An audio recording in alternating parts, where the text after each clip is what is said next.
Donc bonjour, nous sommes maintenant dans la deuxième partie de cette vidéo qui est de comment monter un 486. Donc dans cette partie-ci, je vais vous montrer comment préparer le BIOS. Donc je vais vous montrer plusieurs choses qu'il faudra vérifier ainsi que utiliser des programmes pour vous montrer les différences de performance. Donc je vais démarrer l'ordinateur. Voilà. On va laisser le truc s'ouvrir, voilà, delete, c'est ce qu'il faut que j'appuie sur mon BIOS pour entrer, sur mon clavier pour entrer dans le BIOS, voilà. Donc, on a un menu, je vais baisser la luminosité, ça va aider le téléphone, voilà. On a un menu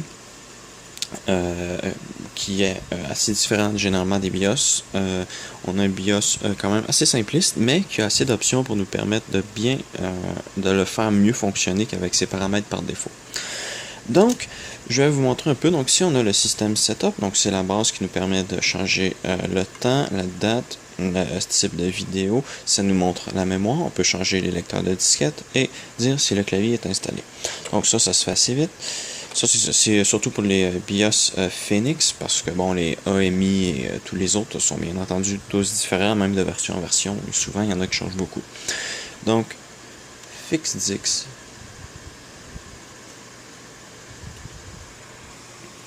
Donc, pardon, comme je disais, Fixed Disk Setup, donc ça vous permet de voir les disques installés sur la chaîne 0 et le canal 0 et le canal 1. Donc, on peut voir que sur le canal 1, j'ai un disque dur de 544 mégaoctets, tandis que sur l'autre, je ne dois pas lui faire chercher le lecteur CD, puisque, bon, ce n'est pas un disque dur, donc il n'a pas ce qu'il faut pour le faire fonctionner, mais avec un pilote, il va le détecter quand même. Donc, ici, on arrive dans la partie importante. Donc, le setup avancé. Donc, c'est ça. Donc, on a les périphériques intégrés. Ça va nous permettre de changer les IRQ et les adresses des ports. Mais bon, ça, c'est déjà bon. Il n'y a rien à changer là-dedans. La cache. Maintenant, je vais vous montrer ce qu'il faut savoir. Donc, c'est quand même assez simple à savoir. Donc, c'est pas très dur à comprendre, je veux dire, en fait. Donc, pour ce qui est de la RAM, de la cache, pardon, vous avez deux choix. Donc, laissez-moi prendre juste mes notes pour vérifier un petit quelque chose. Voilà. Vous avez deux types de cache que vous pouvez choisir. Donc, vous pouvez soit choisir en write back et l'autre option, c'est write through. Donc, allez, focus. C'est le mieux que tu peux faire. Merci. Voilà. Vous pouvez choisir un write back ou write through. Donc, le write through fait en sorte que les données vont être enregistrées à la fois dans la cache et à la fois dans la mémoire. Donc, il faudra que vous envoyez le processeur envoie les données dans la cache et dans la mémoire, donc ça va prendre plus de temps. Donc, le write-through ralentit l'ordinateur et vous donne moins de performance, donc c'est des performances perdues. Vous allez en perdre peut-être à peu près la moitié. J'ai testé, je perdais peut-être 40%. Donc voilà, ça va vous faire perdre beaucoup de puissance. Le seul avantage que ça a, c'est que si jamais vous avez de la corruption dans la cache, eh bien les données sont en mémoire. Donc ici, on nous demande si le BIOS peut être mis dans la cache et si la vidéo peut être mise dans la cache. Donc ça permet d'aller chercher la mémoire du BIOS et pas la mémoire, mais les données de la ROM du BIOS et de la carte vidéo, de les mettre dans la cache, ce qui permet de pouvoir charger les données beaucoup plus rapidement et donc on n'a pas des ralentissements sur certaines pièces du BIOS et de la carte vidéo. Donc ça, pour vous, vous devriez le faire.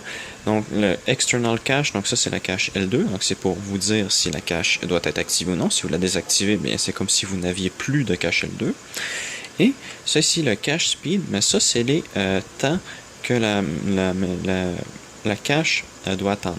Donc par exemple, il faut attendre 2 cycles pour envoyer la première commande, ça va prendre 2 cycles, et après ça va prendre un cycle à chaque fois. Vu que j'ai de la cache de 15 nanosecondes, elle va très bien supporter Elle va très bien supporter le 2-1-1, mais si vous avez de la plus lente, ben, ça se peut que vous soyez obligé d'utiliser du 3-2-2. Donc, je vais vous montrer la différence avec plusieurs choses. Donc, on va désactiver la cache, voilà. Ensuite, je vais sauvegarder. On retournera sur le BIOS après, c'est pour vous montrer les performances. Donc, on fait Save Value to CMOS, continuer, voilà. Ensuite, je vais aller dans un programme, vous montrer quels sont le pointage. Donc, je vais laisser l'ordi démarrer, je reviens. Bien, donc nous voilà dans Top Bench. On va faire un benchmark et on peut voir ici qu'avec la cache désactivée, on a un score de 169. Donc, je vais prendre ça en note. Voilà. Hop. Donnez-moi 2 petites secondes. Voilà. OK. Et un stylo. Là, une plume. Donc, on va écrire que Top Bench a un score de 170 et le mémoire 76. Donc je vais juste prendre les deux premières données ici et ça nous dit que c'est équivalent à un 486 DX2. Donc on va prendre ça en note, voilà.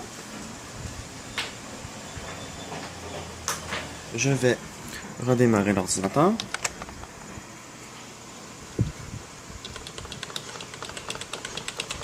On va aller dans le BIOS. On va activer la cache. Donc, Memory Cache. Ici, on va mettre un Enable. Voilà. Et on va les sauvegarder. Là, on a mis Enable avec des temps de 3, 2, 2, 2. Donc, hop. On fait redémarrer l'ordi. Je vais reprendre l'enregistrement quand ce sera démarré. Nous revoilà sur Top Bench. On démarre. Et là, nous sommes maintenant à un score de 192. Donc, vous pouvez voir qu'on a une amélioration. Je calculerai les pourcentages après. Donc, avec un cache à 3222, on a donc un score de 192 avec même de 69. Et on nous me dit que c'est équivalent à toujours un 486 DX2. OK. Oui, c'est ça. Parfois, il nous dit un 80 MHz, mais c'est surtout un 66 MHz. Donc, OK. Donc, non, je vais fermer ça finalement. On retourne. Donc, comme vous pouvez voir avec l'application Cache Check, on peut voir que la cache L2 va à une vitesse extraordinaire de 39.7 mégaoctets, alors que la mémoire primaire va à 28 mégaoctets. On n'a pas une très grande vitesse en fait. Donc, j'ai mis mon crayon encore. Ah, il est là. Voilà. Donc, on va prendre en note la vitesse de la cache, qui est, comme j'ai dit, 39.7 mégaoctets secondes et la mémoire qui est à 28.8. Donc, hop, on va aller changer les temps encore. Non, en faisant un petit CTRL ALT supprimer, ainsi que plusieurs supprimés pour être sûr d'aller dans le BIOS. Voilà. Donc, hop, Memory Cache, on va mettre le plus bas possible, puisque je sais que mes puces supportent la vitesse la plus basse, puisque ce sont des puces 15 nanosecondes, donc n'auront pas de difficulté à supporter cette vitesse. Donc, juste vérifier, parce que si, par exemple, moi je l'aurais laissé en automatique, il me mettait les vitesses 3, 2, 2, 2.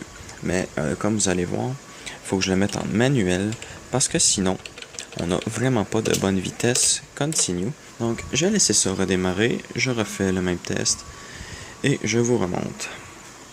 Bien, donc nous revoilà dans Top Bench. Et nous avons maintenant une vitesse de 210. Est-ce que vous voyez? Oui. Donc, nous avons encore gagné en performance et cette fois-ci, c'est non négligeant parce que le test nous dit bel et bien que nous avons maintenant des performances équivalentes à celles d'un processeur à 100 MHz et coucou iTreason. Mais, donc, la vitesse, le 210 et la mémoire va à 57, c'est quand même un gros gain en performance. Donc là, on a un DX4 à 100 MHz. Donc, on va aller démarrer l'autre programme pour la cache et je reviens. Donc, voici les résultats. Donc, pardon, j'ai été coupé. Donc, on peut voir ici que maintenant, on a des vitesses de 55,6 mégaoctets seconde avec la cache L2 mis avec les temps au maximum. Donc, je vais écrire 55,6 MB seconde. Pour ce qui est de la mémoire, on est maintenant à 30,4 MB seconde. Donc, vous pouvez voir que c'est vraiment un très gros gain. Donc, je vais calculer les pourcentages de gain et je reviens. Donc, j'ai calculé et j'ai les résultats. Donc, sans cache est passé à la cache. Top Bench a eu un gain de 12% dans ses résultats. Et si on passe de pas de cache avec la cache avec les temps les plus bas, on a 25% de gain dans Top Bench. Et si on compare les deux vitesses de la cache, on a un gain de 28,6% dans Cache Check. Donc franchement, optimiser ces temps, ça peut faire vraiment une grosse différence. Puisque là, maintenant, on a eu un gain de 25%. C'est quand même non négligeable pour un ordinateur, surtout un 486. Donc, on va retourner dans le BIOS. Je vais vous montrer la suite des options pour placer le BIOS. Voilà. Nous sommes maintenant encore dans le Advanced Setup. Donc, Memory Shadow. Donc, ça sert à mettre en mémoire des régions, à mettre dans la cache des régions de mémoire. Donc ça, ce sont des régions généralement qui sont utilisées par des cartes. Donc par exemple, votre carte SCSI pourrait utiliser la région D400 jusqu'à D7FF. Donc ça dépend si le vôtre utilise ça, vous pouvez le mettre dans la cache. Ensuite, on a un autre menu d'Advance. Dans celui-ci, on peut configurer la vitesse de la mémoire vive en lecture et en écriture, ainsi que pour le PCI.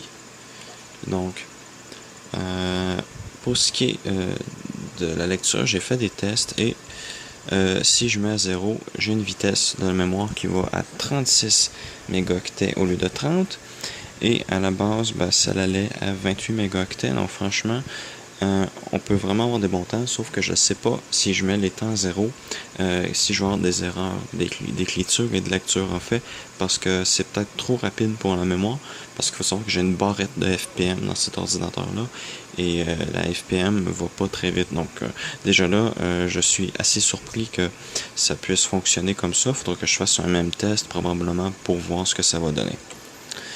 Donc, PCI Device, ça nous permet d'activer ou désactiver les ports PCI, ainsi que de mettre une latence. Bon, c'est pas... je sais pas trop à quoi ça sert, je vais être honnête avec vous, mais franchement, j'ai fait un peu de bidouillage, puis j'ai eu vraiment aucun avantage. J'ai réduit la latence sur le port 2, lequel est branché ma carte vidéo, et je n'ai aucun gain de vitesse. Donc voilà. ça pour moi c'est pas très utile. Ici on peut définir si c'est un OS plug and play. Je sais pas pourquoi c'est sur Yes, ça devrait être sur No. Donc parce que MS-DOS n'est pas plug and play. Ensuite, on va dans les boot options. Vous pouvez décider si vous voulez quel disque vous voulez qui démarre en premier. Donc moi, je vais prendre le A et on peut activer la vérification du lecteur de disquette. Donc moi, je laisse ça comme ça. Sécurité et antivirus. Vous pouvez mettre des trucs pour vérifier comme un mot de passe utilisateur, un mot de passe de démarrage, l'accès aux disquettes. Donc voilà, c'est vraiment des paramètres de sécurité. Ici, on a les fonctions vertes. Donc l'ordinateur peut se mettre en suspens, éteindre le VGA, mettre le disque dur arrêter le disque dur si celui-ci le supporte. On a beaucoup d'options quand même. Ça, c'était à l'époque où le BIOS seulement était capable de s'occuper de ça. Maintenant, bon, Windows est capable de le faire, mais il faut savoir qu'à l'époque, c'était le BIOS qui s'occupait de ça. On peut changer le défaut. On peut aussi charger les données du CMOS. Et ça, c'est au cas où on a changé des données et on ne veut pas sauvegarder, donc on les change de nouveau au lieu de quitter et ça peut aider. Donc, on va faire Save Values to CMOS. Voilà.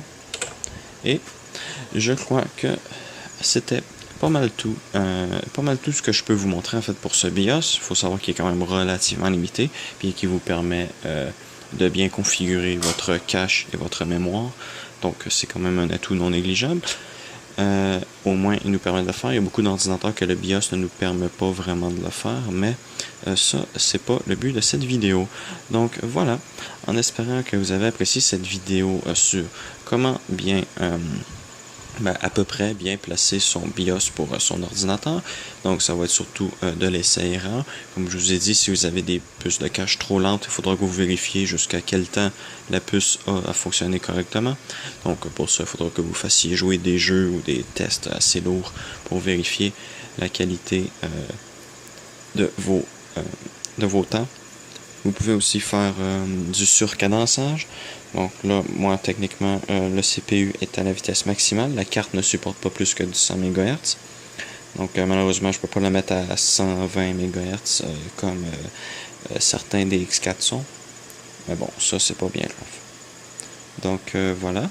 Et aussi, ne me demandez pas comment installer MS-DOS. J'ai déjà fait une vidéo sur le sujet. Je vais la mettre dans la description de la vidéo. Ça me donne rien de refaire une installation, de montrer comment refaire une installation de MS-DOS. Donc voilà. Merci d'avoir écouté cette deuxième partie de vidéo et à la prochaine.